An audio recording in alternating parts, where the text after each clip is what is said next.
the scientific aspect of it. But I'd say it's best to have a bit of both.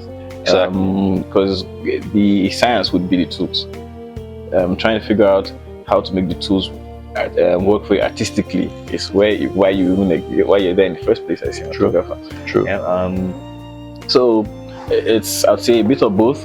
It would be hard to do one or the other, and the being science inclined, I would say that is where you don't want to be, because it's heavy on the art. You need to have that eye, and if you don't have it, you're literally just going to be just on science end of things, and that's not enough these days. It's not enough because I believe that every filmmaker must have a very good sense of storytelling. Yes.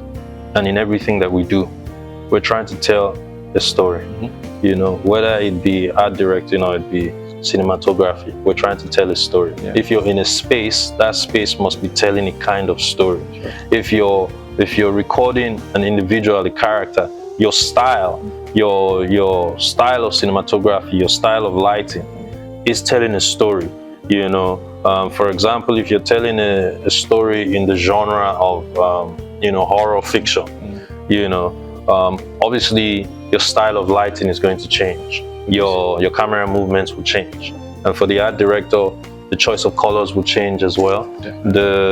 The positioning of elements in the frame will also change. If we agree that the camera is supposed to be the point of view of a character which has not yet been revealed, there is a way that this movement will be that will imitate the eyes of this character, whether it's a person or it's an animal or something. And then also that means that the art director would need to dress the space in a different way, putting things in the foreground so that this character is hiding behind and moving through elements in the foreground and midground, as against it being open. Normally if you would just be in a regular space and you're telling a different story, so there won't be any sense of movement. Exactly. Exactly. So once you go past something, you start to give the illusion of the size of the space, the depth, and the journey of the character the camera is imitating, and things like that.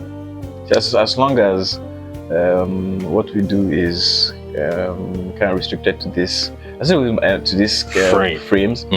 I always imagine like what this might evolve to in the future. That maybe I feel like the next step for film would be more immersive.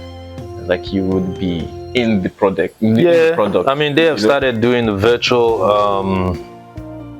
virtual experiences now, where you'd have a visor and then imagine going to the cinema, for instance, they went chairs and he had to wear his visor, and the film was going around you're at. Everyone will have a very different experience. That's the thing you can have in your house. I feel like film has to evolve something like that. Like, there's an explosion behind you. You have to turn to see it. And of course, once film evolves to that, then obviously cinematography and art directing have to evolve, because now you're no longer lighting for only the frame and the areas which the camera sees, because the camera has seen so much more. And now you're truly three-dimensional, as against being two-dimensional. I remember whenever this boundary, we come out of this boundary, I feel like it's going to be exciting. I feel like that's going to be the next step for. It's a scary step, right? Because then the power of control, becomes more challenging. What you control that the audience sees becomes more. What we do is very three-dimensional. When we are filming, it's three-dimensional space. It's how it's translated to the audience now that would probably be technology that needs to be improved on. We already do it, to be honest. Well, we do. But again, because we know that the medium is two-dimensional, we hear things like, let's wait for before we position this element and that element, let's wait till the camera is set up. Let's dress to camera, because essentially the camera will have to change. Definitely. You know, the way the camera views things, you know, and how much the camera can see and record is going to change as well at that time. But for now, you know, because we understand how the camera, you know, sees, in this case probably like, you know, in the aspect ratio of the frame, you know, we understand how to dress to that aspect ratio, and we know where to position things, you know, that make it into that frame in a way that doesn't look like it's contrived, you know, but at the same time we bring in the right amount of detail and texture into the frame.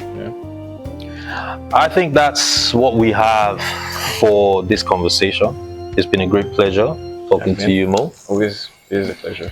Our next video, I think, is I'm going to sit down with a director, and I think for that video we're going to be talking about understanding the director's ideas, getting into his or her head, and knowing how best to enhance the story that he or she wants to tell.